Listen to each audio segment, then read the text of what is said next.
Okay, hello students, good day. So at this moment, we are going to discuss the last lesson for this unit 1. No, we have the variables in quantitative research. So why is there a need to understand the different variables in research? Bakit ba natin kailangan siyang intindihin or bakit ba natin kailangan i-determine ang different types of the variables in research? Now, in writing researches, may mapa quali or quanti, okay, in nature.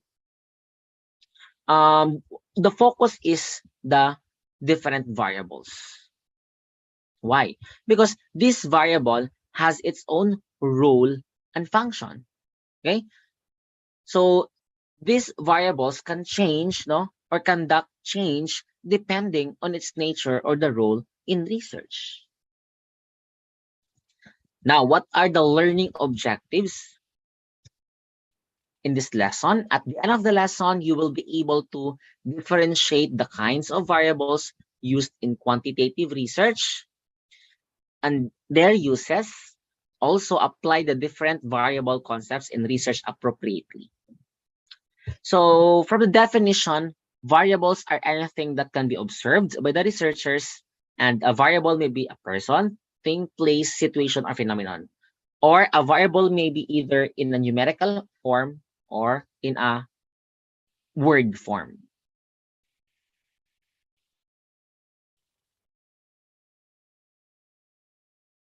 Now, variables can be categorized depending on the level of measurement and rule. Again, variables can be categorized depending on the level of measurement and rule.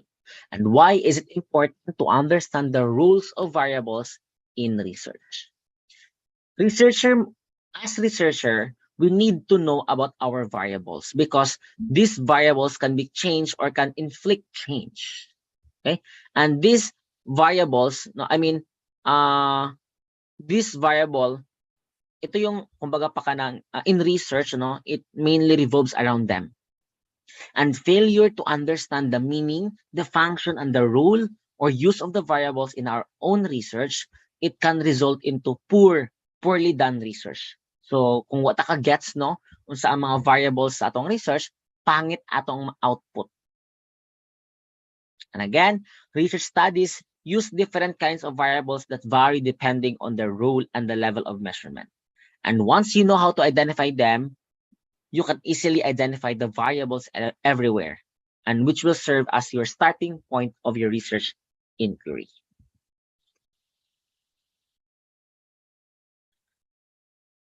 Now, let's discuss the common variables. I've discussed this one already during our first lesson. So the independent variable also is called as causal variable. It is presumed to cause the change towards another variable, which is known the dependent variable or the outcome variable. Another term for independent is predictor variable. Ang dependent kay predicted variable.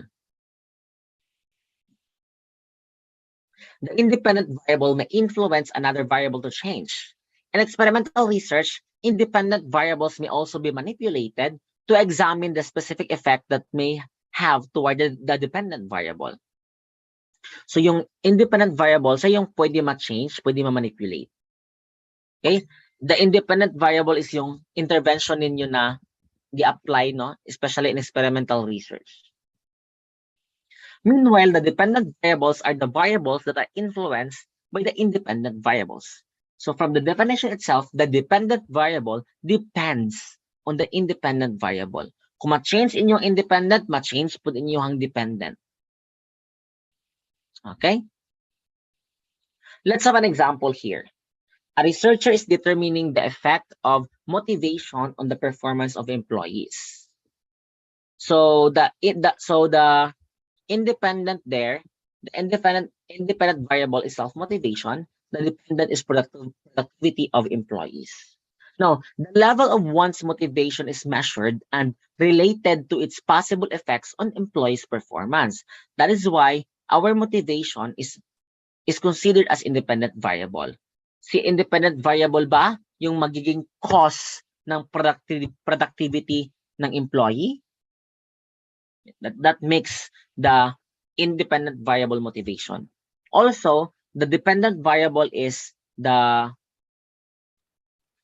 activity of employees because ang pagka-productive sa employee magdepende lang siya kung motivated ba ang employee or dili. That makes productivity dependent.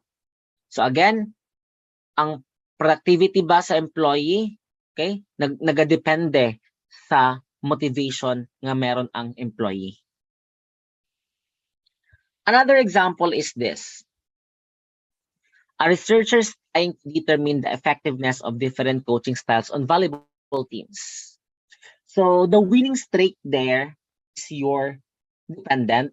The independent is the coaching style. Now, the winning streak of the teams may be measured and may change depending on the coaching style employed by their coaches. That is why the winning streak is considered as dependent variable. So kung nindot ang coaching style sa inyong coaches, the winning streak is continuous. Like, okay. Pero kung mapangit ang coaching style ng coach ninyo, there might be possibility ma-stop ang winning streak. So, nagadepende ang winning streak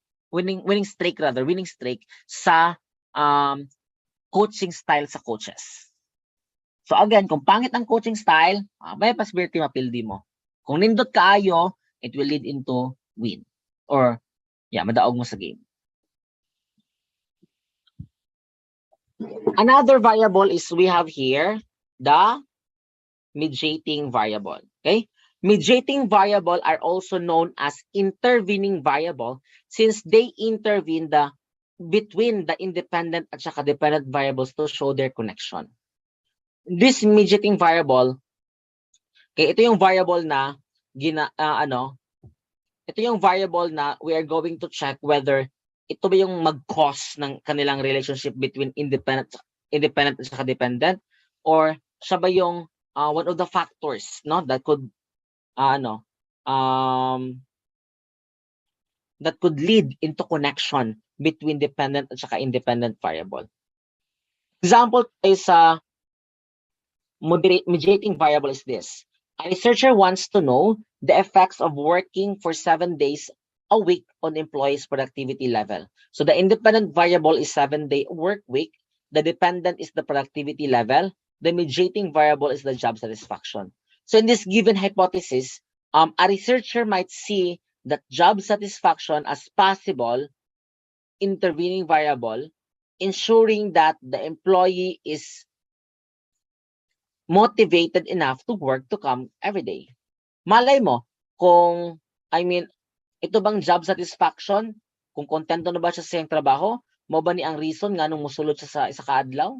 Okay, that makes the employee productive also. Yan. That's mediating variable. In my thesis, let me present to you my thesis, This is the conceptual framework. Again, this is the conceptual framework of my thesis. So there are 3 variables here. The independent variable is the career aspiration. The dependent variable is the academic achievement.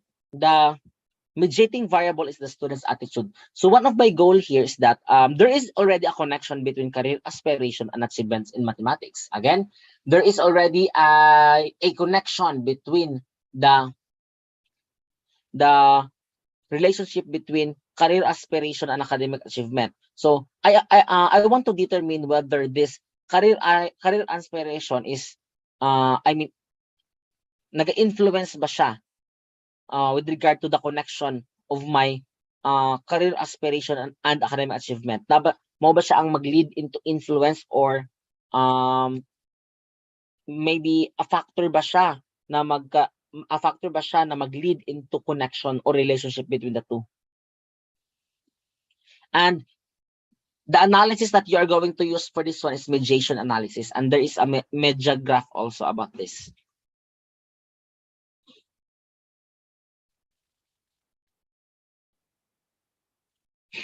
Next, another variable we have here is, by the way, I forgot this one.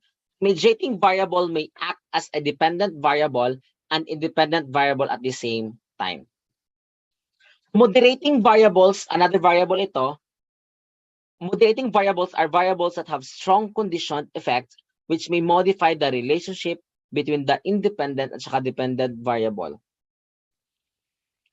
Let me proceed to the example of moderating variable. A researcher wants to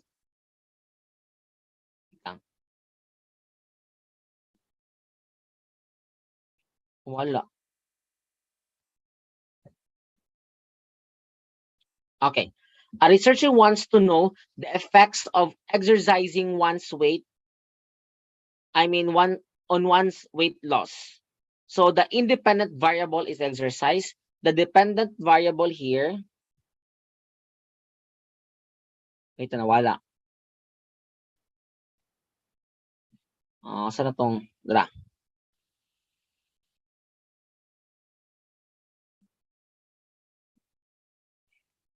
Again, the independent variable is the exercise, the dependent variable is weight loss, the moderating variable is gender.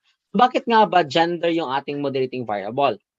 In this case, if a researcher is going to take note of one's gender as a factor that can affect their weight loss, it can be considered as moderating variable as it can modify the strength of the original relationship of the independent at saka dependent variable.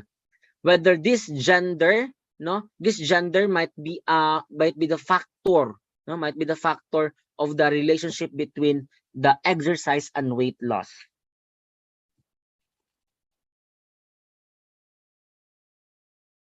Another variable here is the extraneous, but before that, let's have this one. The mediating variable should act as the dependent variable with respect to the independent variable and may also cause the change to the dependent variable, while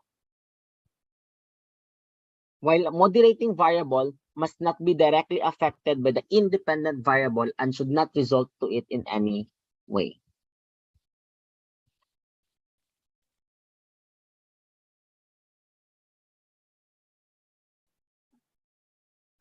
Next, the extraneous variable are variables that should be made excluded from the research study as they may interfere and compromise with the experiment and research result.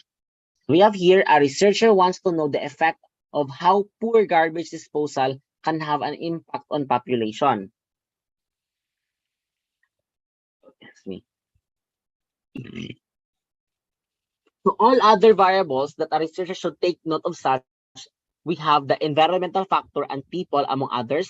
And our independent variable here is poor garbage. Our dependent is pollution. So it has a direct impact on the dependent variable, which is pollution. The researcher must identify also all of these so that the extraneous variable can be controlled immediately and not compromise the validity of the research.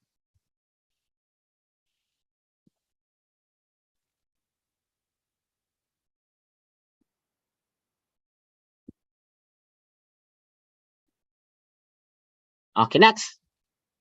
The levels of measurement. So the measurement level is also called as the scales of measure. So it gives you an idea of the type of data you have. It tells you how precisely variables are related or recorded. In scientific research, a variable is anything that can take on different values across your data set. The levels of measurement can be classified into two. We have the categorical and continuous. Again, level of measurement can be classified into two. We have the categorical and continuous. Kabalo naman siguro mo ano, di ba? Sa atong stats sa una. I do hope naka-remember pa mo. A categorical variable is further categorized into nominal and ordinal. Okay, levels. Again, categorical variable is further characterized into nominal and ordinal levels, while a continuous variable is it's categorized into interval and ratio levels.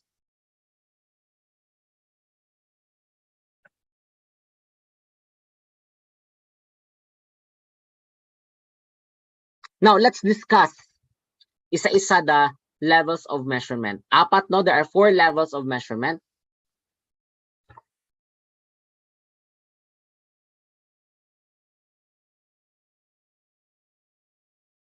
Now, let's have a nominal variable.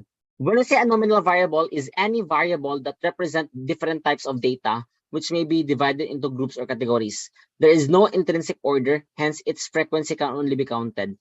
So the examples we have here are race, ethnicity, and hair color. Okay, na-discuss na po na ako niya sa una. Again, na-discuss na po na ako niya sa una during our stat class. I hope na minaw mo sa una. So, nominal variable, you can categorize your data by labeling them in their mutually exclusive groups. Take note of this one. There is no order between the categories. Again, no order between the categories. Nominal scale is also called as categorical variable. It is defined as the scale used for labeling variables into distinct classification and doesn't involve a quantitative value or order. This scale is the simplest of the 4 variable measurement, no? Because calculations can be done on these variables, which is futile as there is no numerical value of the options. Another scale, we have an ordinal value. Ang categorical, ang nominal, walay, order is not important. Ordinal is order is important. Ordinal variable is any variable that may also be divided into groups or categories, but it has an intrinsic order or rank. So its frequencies rather can be counted and ranked in which the distance of the world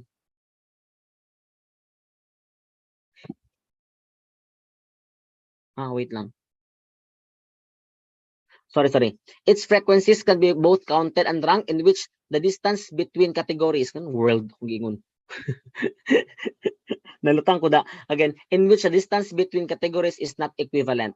Some examples are year of graduation, brand of bags, food preference, Likert scale, asa pa, socioeconomic status, okay? Again, ordinal scale is defined as a variable scale used to simply depict the order of the variable. There is rank and order to this. Meanwhile, ang nominal, walay rank, ito, nai-rank. Order dito is important.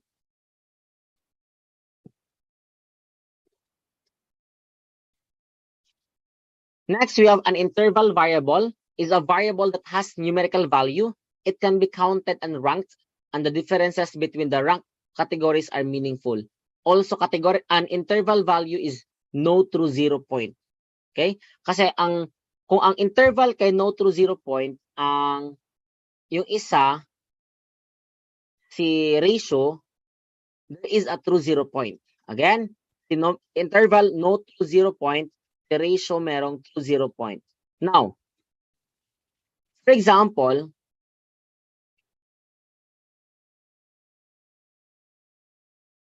you know that the difference of the interval between 25 degrees Celsius and 35 is the same between 10 to 20.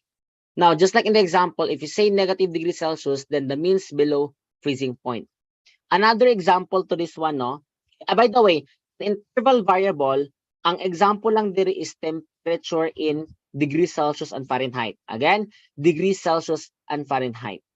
Kasi ang one way man gud diri nga pasabot sa interval variable is that na-discuss po na ko na siya last time, okay? Kuan siya class kanang no through 0, no? Again, no through 0. Ibig sabihin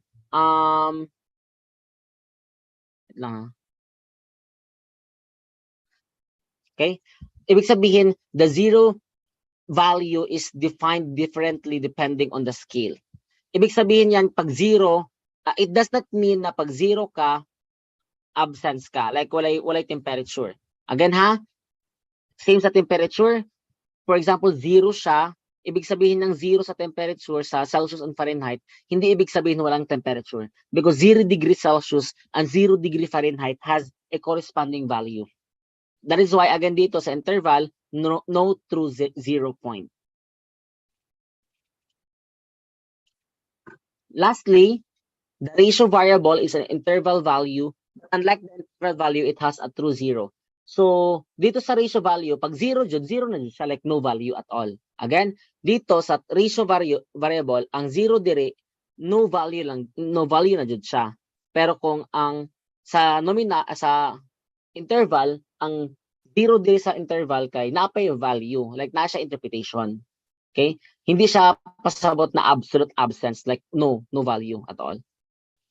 Pag abot ka ratio, dira na. Pag zero gani sa ratio, ibig sabihin zero jud siya nga zero, like no value. So dire sa ratio variable, example is temperature pod, pero in Kelvin. Again, temperature in Kelvin. Again, 0 Kelvin. That is why sa sa unang klase, di ba, nagklase ko ani akong gi-mention dito na pag 0 Kelvin, ibig sabihin wala temperature na jud na. Again, pag 0 Kelvin, wala na jud na siya temperature. Same po sa test. Kung 0 ka sa test, 0 jud ka. Okay? Kung 0 ka sa test, 0 jud ka. For example, a person's weight can be counted, ranked, or you can determine the equivalent distance between a person's weight with one another. If you say that there is 0 kilogram, then there is no weight measured at all, or there is no difference in their weights. Ano lang, pag ratio interval. Ang 0 ratio kay na value, like 0 nga 0. Sa interval kay, no, ano siya ka ng no true zero. That means, hindi ibig sabihin na 0 ka, wala ka ng silbi. Kaya nga, you need to take down notes that sa ratio, ang ratio, example ana niya katong temperature nga naka-Kelvin, kay interval ang example kay temperature nga naka-Fahrenheit o Celsius.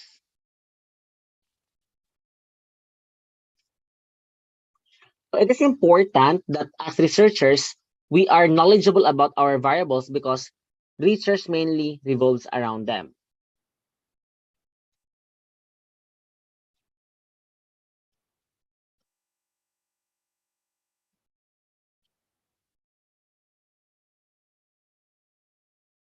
Again, let's have a recap. There are 4 variables that are based on level of measurement. We have the nominal, ordinal, ratio, and interval, yung 4.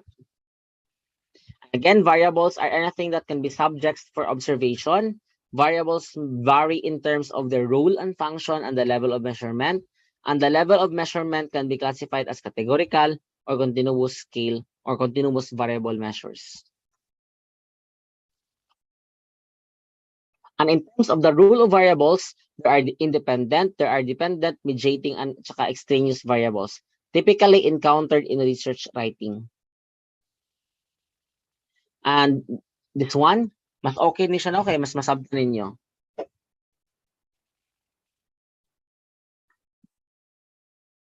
And that would be all for our discussion about the variables in quantitative research. I am going to include this one sa inyong quiz next week. So that would be all for our discussion for lesson 2 and lesson 3. Okay, have a nice day everyone and goodbye. See you next